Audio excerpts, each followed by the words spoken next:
If you have bananas and strawberries at home, make this delicious dessert.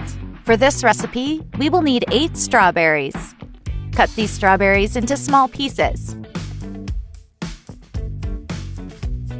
Then put them in a pan and add 5 tablespoons of sugar.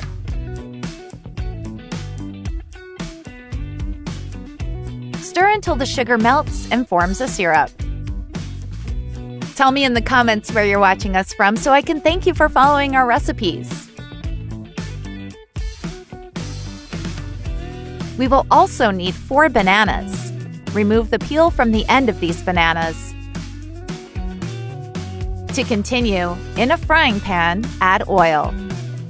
And when the oil is hot, add the bananas to fry. And if you're still watching this video, you're loving the recipe. So like the video and write in the comments, "I love easy desserts." When one side is done, turn it over to fry the other side. After they are fried, place them on a plate and remove the excess oil. And to make it even tastier, serve the bananas and the caramelized strawberry with some ice cream balls. And you can caramelize your favorite fruit.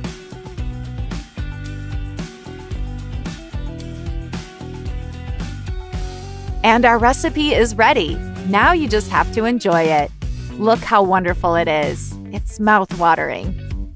You guys, this recipe is very easy to make and so delicious. I'm sure everyone in your family will like the result. Be sure to make this recipe at home and then come back to tell me how it turned out. We would love to know. I really hope you liked it. Thank you for watching the video. See you in the next one. Bye-bye.